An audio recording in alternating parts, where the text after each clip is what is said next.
పని చేసావంటే చాలా పని చేశావు నాయన, చాలా మంచోడు, నేను చంపేస్తున్నాను అంటున్నాడు. Are you accepted? మీరు యాక్సెప్ట్ చేయరు, చూసేవాళ్ళు యాక్సెప్ట్ చేయరు. దేవుడు ప్రణాళిక ఎలా ఉంటుందంటే, ఎందుకు దేవుడిచ్చిన దీర్ఘాయుషులో మనిషి అర్ధాయుషుగా మారిపోతున్నాడు, భక్తిహీనులు ఎందుకు మారిపోతున్నారో మనకు అర్థమైంది. భక్తులు ఎందుకు మారిపోతున్నారో కూడా మనకు అర్థం కావడానికి వెళ్తున్నాం. ఆ కుర్రాడినట దేవుడు చంపేశాడటండి.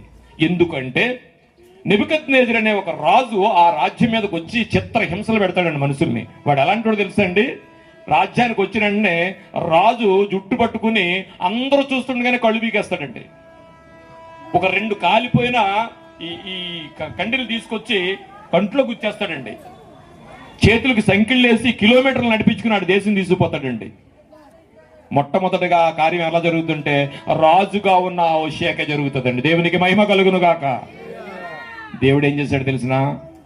ఇగో చెడు కార్యాలు చూస్తుంటే నీ పిల్లాన్ని ఎలాగైతే కళ్ళు మూసేస్తావో, దేవుడు కూడా ఆ రోజు నాయనా నువ్వు భక్తుడివి, నువ్వు నా కుమారుడివి, నువ్వు ఇలాంటి కీడు చూడకూడదు, వచ్చేయి నా దగ్గరికి అంటే ఇది మనకి ఎలా ఉంటుందండి?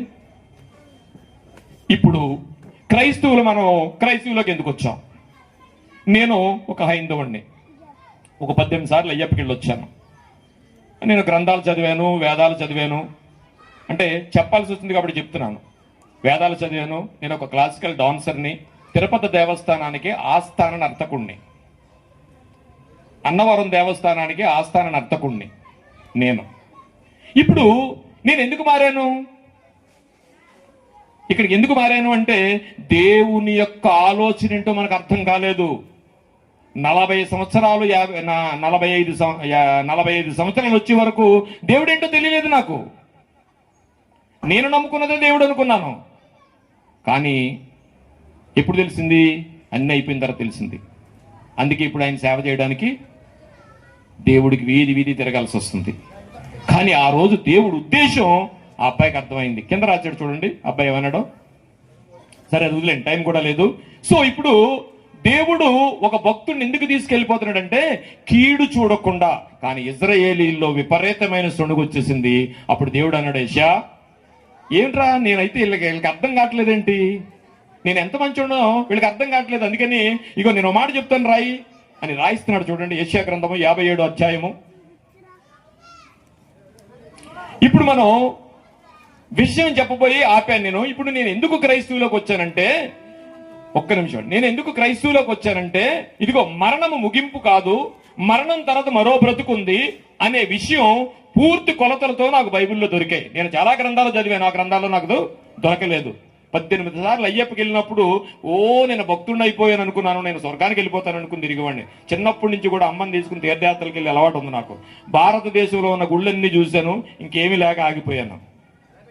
కానీ ఎందుకు ఇందులోకి వచ్చాను అంటే నాకు మరణం తర్వాత మరో బ్రతుకుందనే కొలతలు నాకు బైబిల్లో దొరికాయి కనుక నేను ఏం చేశాను, ఇందులోకి వచ్చాను. అంతేనండి. సో ఇప్పుడు ఈ రాజు కొడుకే ఏమర్థమైంది? దేవుడేంటో ఆయనకు అర్థమైంది. దేవుడేంటో ఆయనకు అర్థమైంది. ఇప్పుడు యెషయా గారితో ఆయన రాయిస్తున్నాడు, అరే బాబు ఈ క్రైస్తవులోకి మనం ఎందుకు వచ్చామంటే మరణం తర్వాత మరో బ్రతుకుంది, అందులోకి వెళ్ళడానికే కదా. ఇప్పుడు ఒక ఐఏఎస్ చదువుతున్నావు కదా, ఈ ఐఏఎస్ అవడానికి నీకు ఎందుకంటే నీ ఇక్కడ భూమి మీద ఉన్నన్నాళ్ళు బ్రతకడానికే కదా.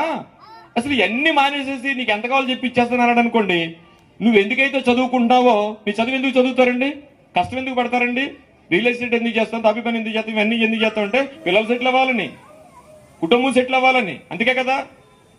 ఇంకేం వద్దాయా అన్ని ఇచ్చేస్తాను రా ఇంటికట్టు కూర్చోమని దేవుడు వచ్చి అడిగాడు అనుకోండి, మీరు యాక్సెప్ట్ చేస్తారా? చేస్తారు కదా. ఇప్పుడు క్రైస్తవులకు మనం ఎందుకు వచ్చామండి? మీరు అప్పులు తీరిపోతాయని వస్తే నాకు తెలియదు, పెళ్లిళ్ళు అవుతాయని వస్తే నాకు తెలియదు. కానీ క్రైస్తవులకు ఎందుకు రావాలంటే మరణము తర్వాత మరో బ్రతుకుందనే రావాలి. దేవునికి మహిమ కలుగును గాక. నేనైతే అందుకే వచ్చాను. సో ఇప్పుడు ఆ రాజు దేవుణ్ణి నమ్మింది ఎందుకు? మరణం తర్వాత మరో బ్రతుకుంది, ఆ బ్రతుకులోనికి వెళ్ళడానికే. అందుకనే సర్వోన్నతులైన దేవుడు మాటల్లో చూపించేది ఏంటంటే అబ్రహాము గారు, ఇస్సాకు గారు, యాకోబు గారు వీరందరూ ఏం చేశారట? వాళ్ళకున్న గృహాలు వదిలేసి గుడారాల్లో బతికారట. ఎందుకట? ఆ లగ్జరీ బిల్డింగ్ లో ఉంటే మళ్ళీ ఏం తప్పు చేసేస్తాము, తప్పు చేస్తే నరకానికి పోతాం. ఇప్పుడు ఈ గుడారాల్లో బతికేస్తే ఏ ఆశలు ఉండవు మనకి, కాసేపు కళ్ళు మూసుకుంటే దేవుడు అక్కడ తీసుకుపోతాడు అనే ఒక నిరీక్షణతో వాళ్ళు బతికారు. ఇప్పుడు మనం కూడా ఎందుకు వచ్చాం ఇందులోకి? దేవుని దగ్గరికి వెళ్ళడానికే వచ్చాం. దేవుడు వచ్చి నాయనా నేను తీసుకెళ్లిపోతాను వస్తానంటే ఆర్ యు రెడీ అని మనం ఏం చేస్తాం తెలిసిన? గోవా ప్రయాణం ఉందనుకోండి, 3 రోజుల ప్రయాణానికి 3 నెలల నుంచి ఆలోచిస్తాం. ఏమండి, 3 రోజుల ప్రయాణానికి 33 సార్లు ఆలోచిస్తున్నా. నువ్వు తిరిగి రాని లోకానికి వెళ్ళాలి. ఏమైనా ఆలోచించావు ఎప్పుడైనా? ఇది జరిగేది ఆవిడికి జరిగినట్టే ఇక్కడ ఉన్న వాళ్ళందరికీ జరిగేది, అందరికీ జరుగుద్ది. కానీ ఇప్పుడన్నా ఆలోచన ఉందా? వెళ్ళాలి మనం ఇక్కడి నుంచి, ఆలోచన ఉందా? కానీ 3 రోజుల ప్రయాణానికి 33 సార్లు ఆలోచిస్తుంది. నువ్వు తిరిగి రాని లోకానికి వెళ్ళాలి. అక్కడ రిటర్న్ ఫ్లైట్స్ కూడా ఉండవు. ఉంటాయా? పరలోకం నుంచి కానీ అక్కడి నుంచి కానీ రాని రిటర్న్ ఫ్లైట్స్ ఏ ఉండవండి. వెళ్తే అక్కడ ఉండాలంతే. కానీ తిరిగి రాని లోకానికి వెళ్లాల్సిన మనం ఏమన్నా ఆలోచించామా? అలాంటిది ఆ హోషేయ గారి ముందు వచ్చింది. నాయన నువ్వెందుకైతే నన్ను నమ్ముతున్నావో నిన్ను అక్కడ తీసుకెళ్లిపోతాను రా అన్నాడు. ఏ సాయం రెడీ అన్నాడు. దేవునికి మహిమ కలుగును గాక.